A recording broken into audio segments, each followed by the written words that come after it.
जय हिंद दोस्तों, स्वागत है आपका अपने YouTube channel big student life में। दोस्तों, हम लोग एटेरिया की बुक से बिहार से रिलेटेड क्वेश्चंस को कवर कर रहे थे। ये सेट के फॉर्म में है। एक सेट में हम लोग डेली 50 क्वेश्चंस को कवर करते हैं। ये सारे क्वेश्चंस हमारे बिहार के अंतर्गत हिस्ट्री या फिर ज्योग्राफिकल जितना भी है सारे क्वेश्चंस को कवर करते हैं। बिहार के अंतर्गत जितने भी एग्जाम लिए जाते हैं, चाहे बीपीएससी हो, बिहार एसएससी हो, सब में बिहार के क्वेश्चंस जरूर पूछे जाते हैं। तो हम लोग एक ही वीडियो में बिहार के क्वेश्चंस को सिर्फ और सिर्फ बिहार के ही क्वेश्चंस को कवर करते हैं। तो चलिए आज के वीडियो को स्टार्ट करते हैं आज के क्वेश्चन से। आज का हमारा पहला क्वेश्चन है, प्राचीन नालंदा विश्वविद्यालय को किस वर्ष विश्व विरासत स्थल की सूची में शामिल किया गया है? तो इसका आंसर हो जाएगा ऑप्शन नंबर बी, 2016। आगे, निम्नलिखित नदियों में से कौन सी नदी हिमालय क्षेत्र की नदी नहीं है? इसका आंसर हो जाएगा ऑप्शन नंबर बी, सकरी। आगे है, किस स्थान से गंगा नदी समतल भूमि पर बहना प्रारंभ करती है? इसका आंसर हो जाएगा ऑप्शन नंबर ए, हरिद्वार।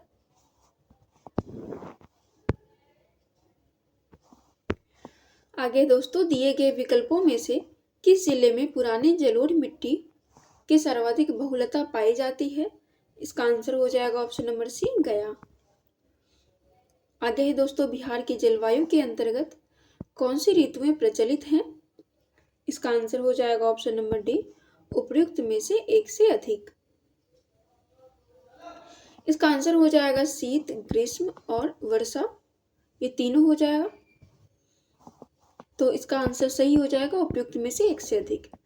आगे है, सतधारा यानी कि सतधरवा कुंड कहाँ स्थित है? इसका आंसर हो जाएगा ऑप्शन नंबर सी, राजगीर में। आगे दोस्तों, भारत तथा नेपाल सरकार की सहमति से कोसी परियोजना कब शुरू की गई?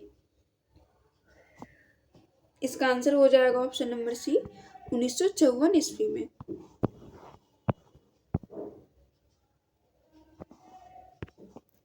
आगे, भीम बांध वन्यजीव अभयारण्य कहाँ स्थित है? इसका आंसर हो जाएगा ऑप्शन नंबर सी, मुंगेर।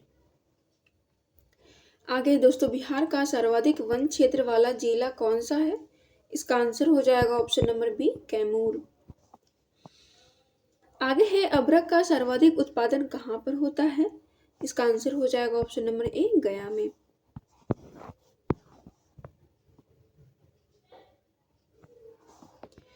हमारा अगला प्रश्न है, 2011 के जनगणना के अनुसार भारत तथा बिहार की जनसंख्या का घनत्व क्रमशः कितना है? तो इसका आंसर हो जाएगा ऑप्शन नंबर बी, 382। ये बिहार का हो जाएगा और ये भारत का हो जाएगा। और 1106 दोस्तों, ये बिहार का हो जाएगा। आगे, 2011 जनगणना के अनुसार न्यूनतम लिंगानुपात वाला जिला कौन सा है? इसका आंसर हो जाएगा दोस्तों ऑप्शन नंबर सी, मुंगेर। आगे है, बिहार स्थित बरौनी तेल शोधक कारखाना किस देश के सहयोग से स्थापित किया गया? इसका आंसर हो जाएगा ऑप्शन नंबर सी, रूस।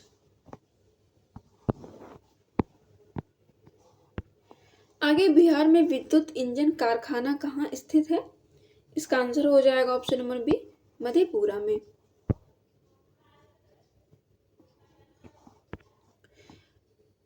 आगे है, मढ़ौरा स्थित डीजल रेल कारखाना द्वारा निर्मित शक्तिशाली डीजल इंजन गजराज कितने हॉर्स पावर का है? इसका आंसर हो जाएगा ऑप्शन नंबर ए, 6000 HP का।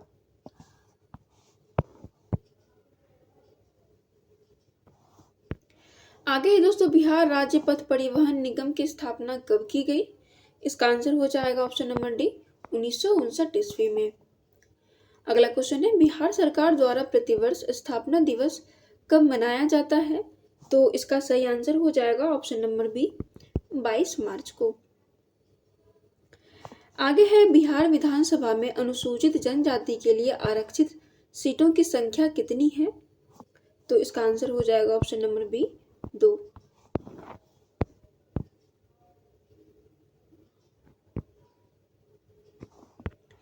आगे, भारतीय संविधान के किस अनुच्छेद के अंतर्गत विधानसभा के सदस्य बनने हेतु 25 वर्ष की न्यूनतम आयु सीमा तय की गई है। इसका आंसर हो जाएगा ऑप्शन नंबर डी, उपयुक्त में से कोई नहीं। तो ये जो क्वेश्चन है दोस्तों, ये किस अनुच्छेद के अंतर्गत आता है? ये अनुच्छेद 173 के अंतर्गत आता है।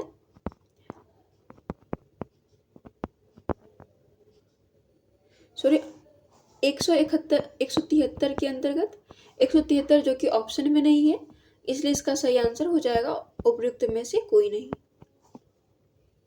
आगे, राज्यपाल की विधायी शक्तियों में कौन शामिल है?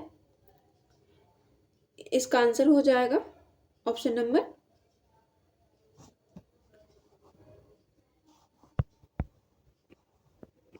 डी, सारे के सारे हो जाएंगे राज्यपाल की विधायी शक्तियों में शामिल, यानी अध्यादेश जारी करना, सत्रावासन करना और संयुक्त अधिवेशन को आहूत करना, इसलिए इसका सही आंसर हो जाएगा ऑप्शन नंबर डी। आगे है, बिहार की पहली महिला मुख्यमंत्री कौन है? तो इसका आंसर हो जाएगा option number B, Rabri Devi.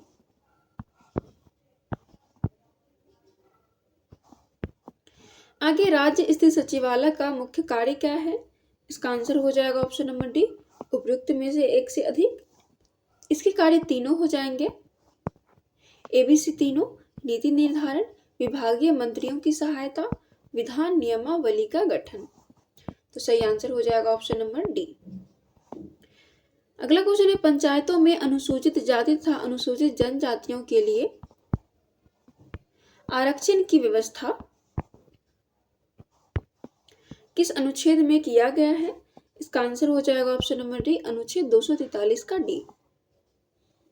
आगे, राज्य लोक सेवा आयोग के सदस्यों को निम्न में से कौन हटा सकता है? इसका आंसर हो जाएगा ऑप्शन नंबर ए, राष्ट्रपति।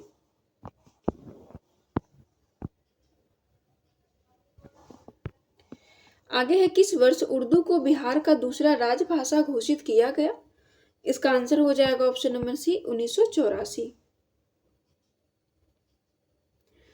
आगे दोस्तों, बिहार में नमक सत्याग्रह की शुरुआत कहां से किया गया? इसका आंसर हो जाएगा ऑप्शन नंबर डी, उपयुक्त में से एक से अधिक। अगला क्वेश्चन है, किस क्षेत्र से राहुल सांकृत्यायन 1920 के असहयोग आंदोलन में सक्रिय थे? इसका आंसर हो जाएगा ऑप्शन नंबर ए, अन्नावारी या अंबारी। आगे दोस्तों, बिहार में किस जिला के लोगों ने चौकीदारी कर देना बंद कर दिया था? इसका आंसर हो जाएगा ऑप्शन नंबर डी, उपयुक्त में से एक से अधिक। इसका भी आंसर तीनों ही हो जाएगा।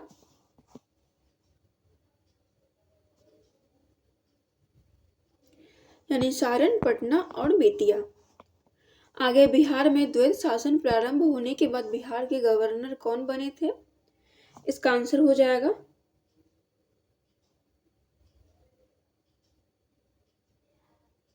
ऑप्शन नंबर ए, सत्येंद्र प्रसाद सिन्हा। आगे बढ़ते हैं। अगला क्वेश्चन है, 1937 में बिहार विधानसभा चुनाव के फलस्वरूप सरकार गठन के समय बिहार के राज्यपाल कौन थे? इसका आंसर हो जाएगा option number B, MG Hallett. अगला क्वेश्चन है, बिहार में व्यक्तिगत सत्याग्रह के दूसरे सत्याग्रही कौन थे? तो इसका सही आंसर हो जाएगा option number B, Anugrah Narayan Singh. आगे है, भारत छोड़ो आंदोलन के समय 11 अगस्त 1942 को पटना सचिवालय गोलीकांड में मरने वाले छात्रों की संख्या कितनी थी? इसका आंसर हो जाएगा ऑप्शन नंबर बी, 7।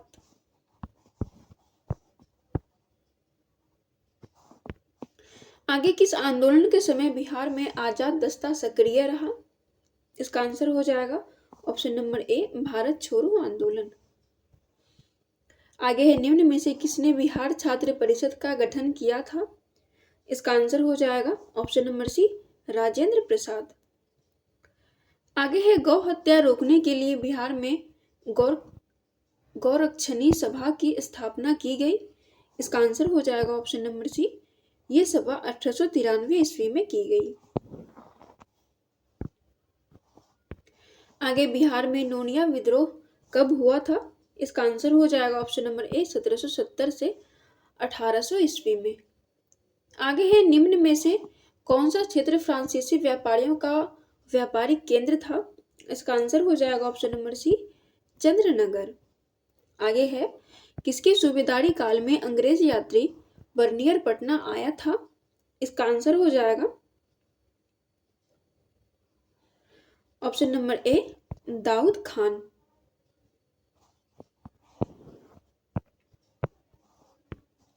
आगे, निम्न में से कौन शेरशाह का उत्तराधिकारी बना? इसका आंसर हो जाएगा ऑप्शन नंबर सी इस्लाम शाह।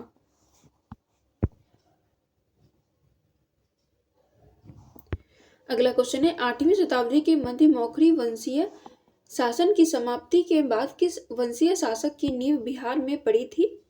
इसका आंसर हो जाएगा ऑप्शन नंबर ए पाल वंशीय। अगला क्वेश्चन है, बंगाल के किस शासक के समय सिकंदर लोदी ने बंगाल एवं मुंगेर दोनों के बीच सीमा रेखा का निर्धारण किया? इसका आंसर हो जाएगा दोस्तों ऑप्शन नंबर ए अलाउद्दीन हुसैन शाह। आगे है, निम्नलिखित में से किस स्थान पर बख्तियार खिलजी के शव को दफनाया गया था? इसका आंसर हो जाएगा option number C Bihar Sharif में।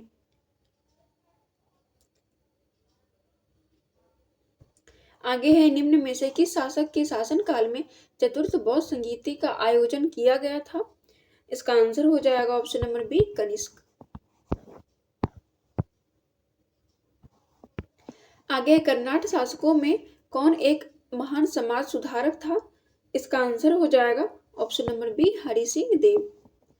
आगे दोस्तों, नालंदा महाविहार को आर्थिक अनुदान देने वाला शासक कौन था? इसका आंसर हो जाएगा ऑप्शन नंबर डी उपयुक्त में से एक से अधिक। तो इसका तीनों आंसर हो जाएगा धर्मपाल, देवपाल और हर्ष। आगे है, मगध के परवर्ती गुप्त वंश का संस्थापक कौन था? इसका आंसर हो जाएगा ऑप्शन नंबर ए कृष्णगुप्त। आगे है, नालंदा विश्वविद्यालय का संस्थापक कौन था? इसका आंसर हो जाएगा ऑप्शन नंबर सी कुमारगुप्त। आगे है दोस्तों, मगध पर शासन करने वाला राजवंश का सही क्रम है, पहले हरियंक वंश, फिर शिशुनाग, फिर नंद, फिर मौर्य। आगे है, बिहार में मध्य पाषाण काल के अवशेष निम्न में से किस क्षेत्र से प्राप्त हुए? इसका आंसर हो जाएगा ऑप्शन नंबर ए मुंगेर।